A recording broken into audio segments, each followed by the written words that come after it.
ഇതാണ് നമ്മുടെ വീടിൻ്റെ അടുത്തുള്ള അർജൻറ്റ് ട്രീറ്റ്മെൻറ്റ് സെൻറ്റർ. അപ്പോൾ രാവിലെ അത്യാവശ്യമായിട്ട് ഇവിടെ വരെ ഒന്ന് പോകേണ്ട വന്നു. അപ്പോൾ ഇവിടുത്തെ ട്രീറ്റ്മെൻറ്റിൻ്റെ അനുഭവങ്ങളാണ് ഇന്നത്തെ വീഡിയോ എന്ന് പറയുന്നത്. അപ്പോൾ രാത്രിയിൽ വളരെ ലേറ്റായിട്ടാണ് ഡ്യൂട്ടി കഴിഞ്ഞിട്ട് വന്നത്. അപ്പോൾ ഫുഡൊക്കെ കഴിച്ചിട്ട് ഞങ്ങൾ കിടന്നു. അപ്പം അച്ഛന് ഉറങ്ങാൻ പറ്റിയില്ല, നെഞ്ചുവേദനയാണ് കൈവേദനയൊക്കെ എന്നൊക്കെ പറഞ്ഞു. അപ്പം ഞാൻ ആംബുലൻസ് വിളിക്കാമെന്ന് പറഞ്ഞു. 111 വിളിക്കാമല്ലോ നമുക്ക്. അപ്പോൾ അത് വിളിക്കാമെന്ന് പറഞ്ഞപ്പോഴത്തേക്കിനും അച്ഛന് സമ്മതിച്ചില്ല. അങ്ങനെ രാവിലെ ആയിട്ടും കുറവില്ലാത്തതുകൊണ്ട് ലെഫ്റ്റ് സൈഡ് ആയതുകൊണ്ട് തന്നെ ഞങ്ങളുടെ അടുത്തുള്ള മൈനർ ഇഞ്ചുറീസിൽ കൊണ്ടുപോകാമെന്ന് വിചാരിച്ചു. അപ്പോൾ NHSൻ്റെ ട്രീറ്റ്മെൻറ്റ് ഡിലേ ആവും എന്നാണ് എല്ലാവരും പറയുന്നത്. പക്ഷേ ഇവിടെ പ്രയോറിറ്റൈസ് ചെയ്ത് തന്നെയാണ് ആൾക്കാരെ വിളിക്കുന്നത്.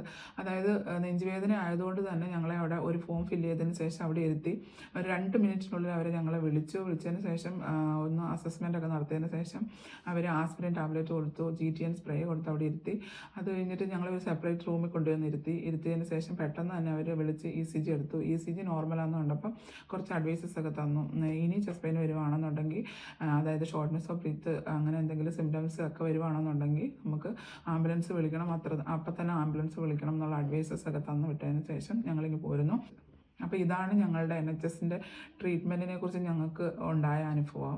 അപ്പം എല്ലാവരും ഇങ്ങനെയുള്ള സിംറ്റംസ് ചെസ്റ്റ് പെയിൻ ഒക്കെ ആകുമ്പോൾ വെച്ചുകൊണ്ടിരിക്കരുത്. 111 വിളിക്കുക. നോൺ എമർജൻസി സിറ്റുവേഷനിൽ നമുക്ക് 111 വിളിക്കാം. എമർജൻസി സിറ്റുവേഷനിൽ നമുക്ക് 999 വിളിക്കാം.